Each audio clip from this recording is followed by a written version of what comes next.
nação brasileira despertou dividida na manhã de 1º de abril de 1964. Ouvidos atentos ao rádio que anunciava, em sucessivas edições extraordinárias, o governo do presidente João Goulart fora deposto pelas Forças Armadas. Apoiadas por setores sociais conservadores que se opunham às reformas de base defendidas pelo presidente da República e pelos setores populares do país, tropas do Exército deram um golpe de Estado. Desencadearam violenta repressão contra entidades populares. Incendiaram a sede da ONU. Rompera-se o Estado de Direito estabelecido pela Constituição de 1946. Se existe terrorismo, o terrorismo foi implantado pela ditadura militar em 1º de abril de 1964. O presidente da República, legitimamente eleito, foi forçado a exilar-se. Os generais e seus aliados civis usurparam o poder, violaram a Constituição e atribuíram-se a legitimidade da boca dos canhões. Caminharemos para a frente com a segurança de que o remédio para os malefícios da extrema esquerda não será o nascimento de uma direita reacionária. Baixaram o primeiro ato institucional para investigar e punir os inimigos do novo regime, criaram as comissões gerais de inquérito e instauraram os inquéritos policiais militares. Fecharam o Congresso, cassaram os mandatos dos parlamentares opositores, extinguiram os partidos políticos. Em 7 meses, produziram mais de 500 intervenções em sindicatos de trabalhadores. Seus dirigentes foram destituídos, presos, torturados ou forçados ao exílio. As ligas camponesas foram desmanteladas. Seus líderes perseguidos, presos ou mortos. 1968. A juventude brasileira ocupou as ruas do país para escrever nos muros a palavra liberdade e clamar com seus artistas, com os cidadãos comuns, abaixo a ditadura.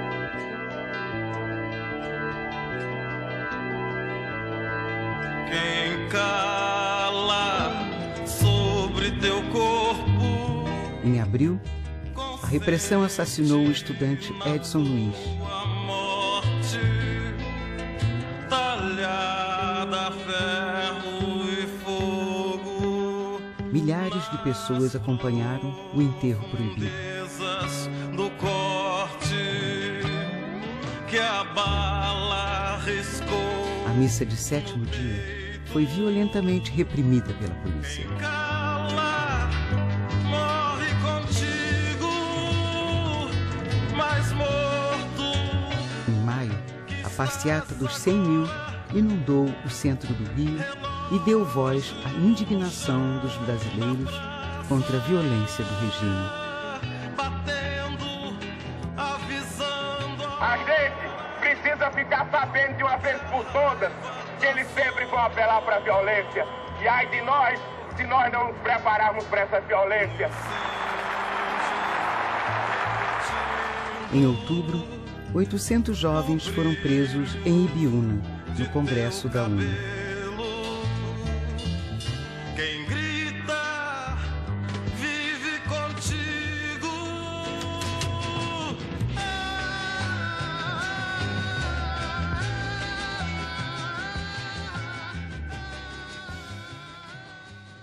13 de dezembro, o terror absoluto. O general Costa e Silva baixou o ato institucional número 5.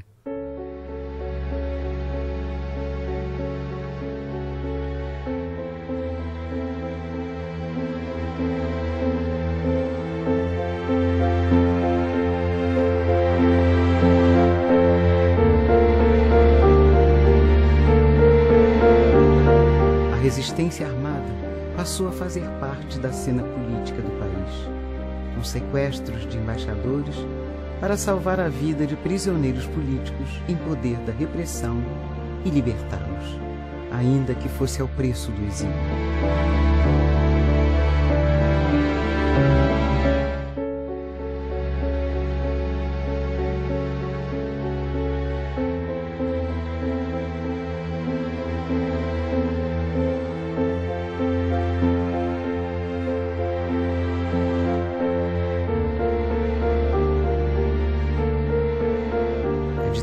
radicalizou. Agentes do Estado recebem treinamento sobre técnicas de tortura. Radicalizou a censura, a imprensa, ao teatro, a música, a literatura, as artes. O habeas corpus foi abolido. A pena de morte e o banimento foram instituídos e com ele uma legião de expulsos do país. Os brasileiros que ousaram se levantar contra a ditadura estavam impedidos de retornar ao Brasil.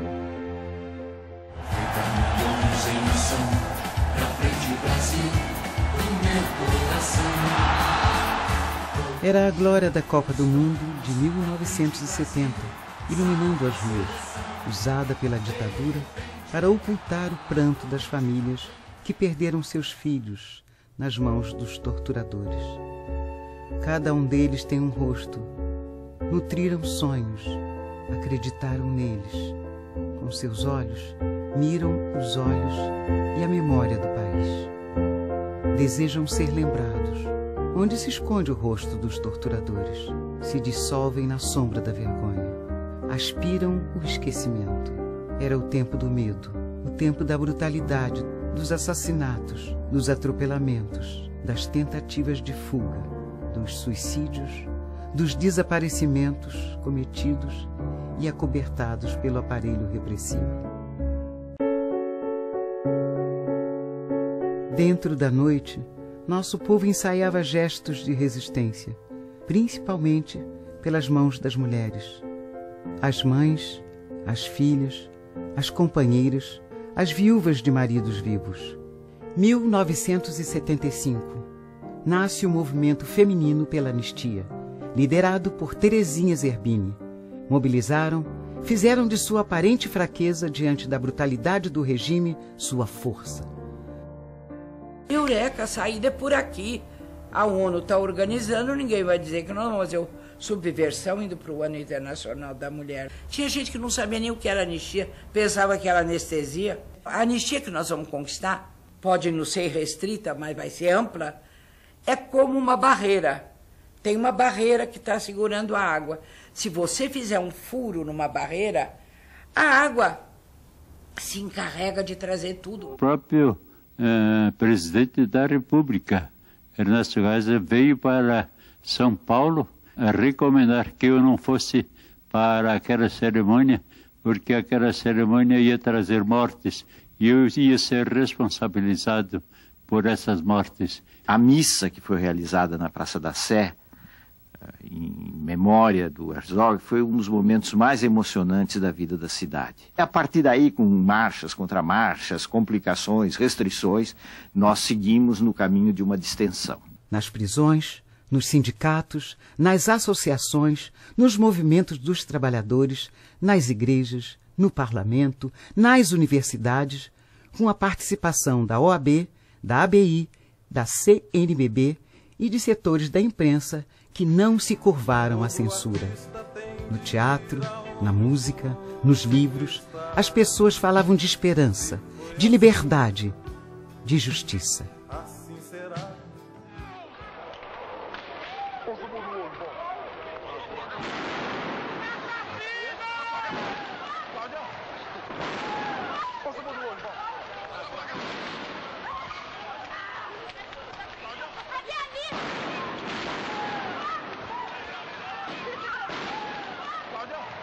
Aqui não haverá anistia. Essa foi a resposta dos generais. Mas fora acesa a centelha. Multiplicaram-se os comitês brasileiros pela anistia, estimulados pelos familiares de presos e desaparecidos políticos, dos exilados e pelas organizações populares. Escrevemos nos muros, levantamos nas faixas, levamos na boca o grito necessário. A anistia ampla, geral e irrestrita. Com Lula ou sem Lula, sem diretoria ou sem diretoria, sem comissão ou com comissão, vocês sairão vencedores dessa luta.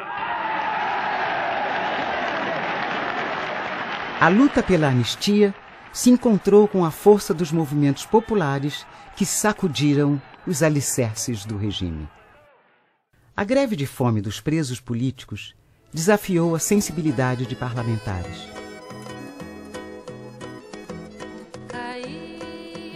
A visita de Teotônio Vilela aos presídios deu o sinal.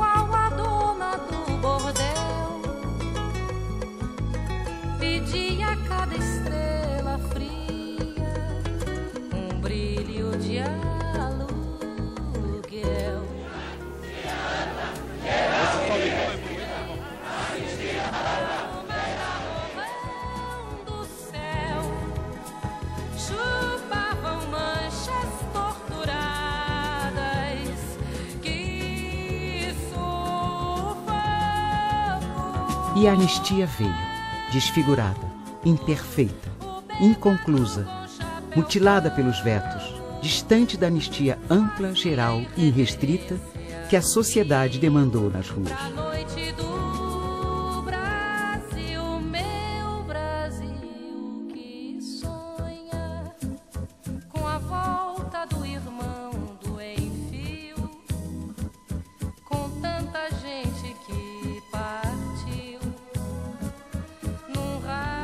Oito anos fora do Brasil, sem ver todas essas caras, todos esses amigos, e esperar que chegando aqui com tanto abraço, de gente que eu nunca pensei ver mais.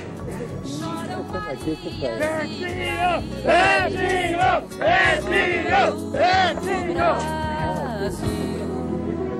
Não posso falar mais. Obrigado, muito obrigado.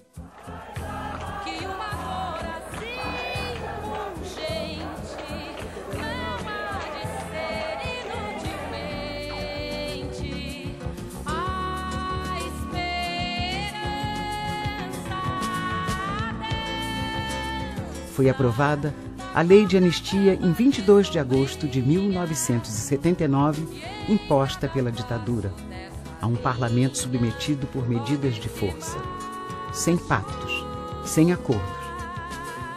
A emoção que ele deve estar sentindo é estranha que aconteça num país as pessoas se emocionarem pelo fato dos brasileiros voltarem para o Brasil.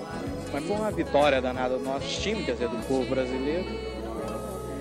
E eu acredito que ainda falta muita coisa ainda. Nós conseguimos, vamos dizer, empatar. Ainda faltamos pegar uma outra anistia, que é a anistia do voto.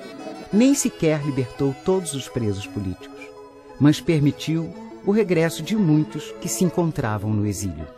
Não pergunte isso para mim, não. Pergunte para quem me impediu de voltar. E que ainda vai continuar impedindo outros de voltar, como Teodomiro Romero dos Santos, que ainda está em Paris, condenado, é exilado ainda, não tem direito ao passaporte. Você não é o último exilado? Eu não sou o último exilado. O povo brasileiro afirmava sua paixão pela liberdade. Hoje estou no fim, Senhora Liberdade, abre as asas sobre mim, abre as asas. Reconquistava as ruas, as praças, os estádios, realizava gigantescas manifestações. Ia aos poucos se lavando da escuridão e do medo para vestir o amarelo e inundar o país de canções e esperanças. A gente vai levando as diretas. Diretas já. Eu quero votar para presidente.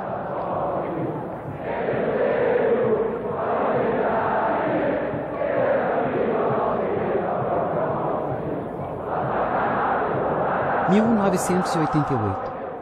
O Estado de Direito é restabelecido, a Constituição Cidadã é promulgada. O desafio hoje é a implementação de uma justiça de transição que foi conceituada pela ONU como conjunto de mecanismos para tratar o legado histórico da violência dos regimes autoritários. Seus elementos centrais são a verdade e a memória, através do conhecimento dos fatos e o resgate da história. A Comissão de Anistia, pelos poderes que lhes são investidos, pelos poderes legais e constitucionais que lhes são investidos, em nome do povo e do Estado brasileiro, pede desculpas oficiais à senhora pelos erros que o Estado cometeu contra o seu filho, a senhora e toda a sua família. ela está agradecendo, mas está dizendo que preferia que ele estivesse aqui. A reparação, tanto econômica quanto moral. É dever do Estado indenizar os perseguidos, assim como é dever do Estado o resgate da memória. A sociedade tem o direito de responsabilizar judicialmente os que violaram os direitos humanos e cometeram crimes contra a humanidade para o restabelecimento pleno da justiça. A reforma das instituições, principalmente os órgãos de segurança e de justiça, para a vida democrática permanente.